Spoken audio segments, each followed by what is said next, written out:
Hello everyone. In this video, I'll be discussing further questions of internal of data science, which are question 3, 4, and 5. So let's begin with question 3, which states that what are the suitable data structures and algorithm for addressing the task described in the previous questions. So let's begin with the answer. So various suitable structures for data analysis are first array. So array it is used for fixed size data, which is contiguous storage for element of the same type. There are various uses of arrays as well, which is it is useful for efficient numerical computations, for example matrix operation in numpy. And then second uses is useful for time series data. It is useful for time series data as well. Then second data structure we have is data frames, which is also known as tabular structures. So data frame is a two-dimensional label data structures, for example in Python, NumPy, or R. There are various uses or cases in which data structure is used. It is used for storing and manipulating structured data and also supporting operations like filtering, grouping, and aggregation. Next data structure we have is list. So list is a flexible dynamic storage for elements that may vary in type. So it is used to store data that vary in type, for example, numbers, strings, etc. And lists are used in handling heterogeneous data. Heterogeneous data means data of different types or collections where the size may change dynamically, means at the runtime. Next data structure we have is hash tables, which are used for dictionaries and maps. So it stores values in the form of key value pairs with fast lookups, insertions, and deletions. So it is used for fast searching of the data of the given data particularly, and fast insertions and deletions. It is used in various cases in which we use it for aggregation and grouping data. For example, count occurrence of the categories and storing metadata of the configuration parameters. Next data type we have is, or data structure we have is trees and graphs.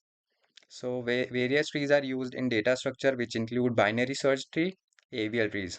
So they are basically used for hierarchical data or range queries. Next tree which is used in data analysis is trie, which is used for text data, which includes autocomplete suggestions and prefix matching.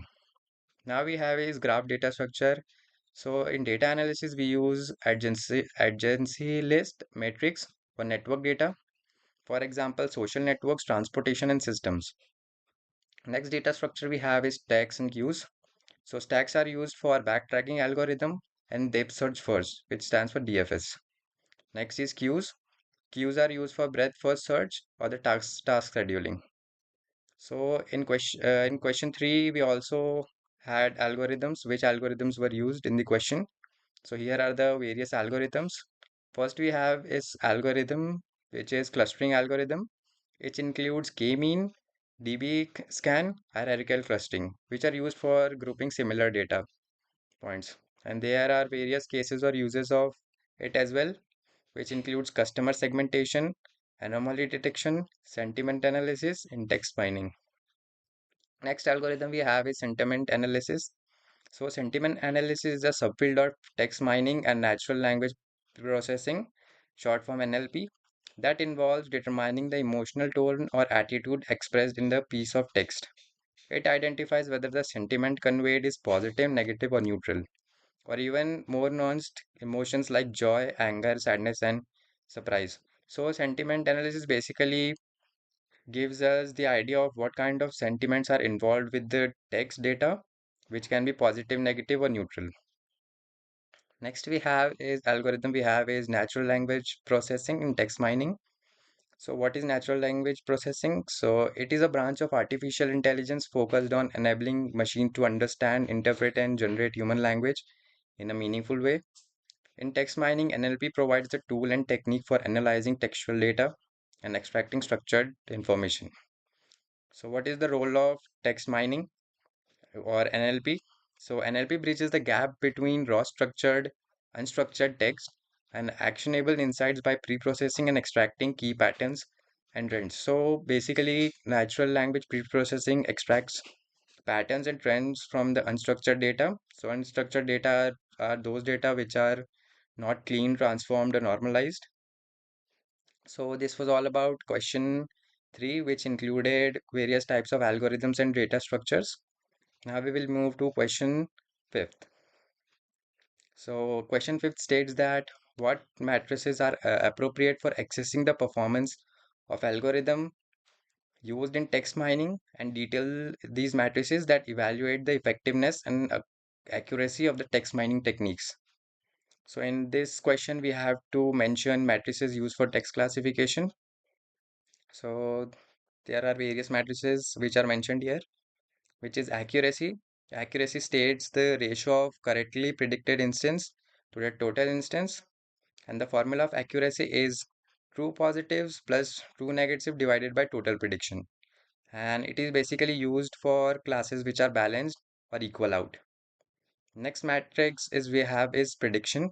So prediction states the proportion of true positive predictions out of all positive predictions. So basically it is the percentage of retrieved data that is actually relevant to the query. So and its formula states that precision equals to TP, which is stands for true positives, and TP here also stands for true positive plus false positive. So this was the second matrix, and it is also used for when false positive are costly, for example, span filtering. Next matrix we have is recall, which is also known as sensitivity. So in recall, the proportion of true positive predicts out of all positives. So it basically states that they retrieved or the relevant data that is in fact actually retrieved. It states that recall. And here is the formula for recall, which is equals to TP divided by TP plus false negatives, where TP stands for true positive, and it is used in case where important when false negatives are costly as well. For example, medical diagnosis. And next matrix we have is F1 score. So F1 score, it is the harmonic mean of precision and recall, and it balance of their trade-off. And its formula states that precision multiplied by recall divided by precision plus recall divided by 2. And it is used in cases when effective the class distribution is imbalanced. So accuracy was used when the class distribution was balanced, and F1 score is used when the class distribution is imbalanced. And next matrix we have is area under the ROC curve, AU or ROC. So AU ROC measures the trade-off between the true positive rates, TRP, and the false positive rate, FPR, across thresholds, which means final values. So it is used in cases where we have to evaluate binary classifiers even with the imbalanced data set, same as F1 score. Next we have is confusion matrix. It provides a detailed breakdown of TP, TN, FP, and FN, and it is useful for diagnosing specific classification error. So confusion matrix is basically used for comparing predicted value to the actual value, and it is form of the 3 by 3 matrix. So this was all about question 3, 4, and 5 in internal of data science of IIPS DAVV. I hope you liked the video. Thank you.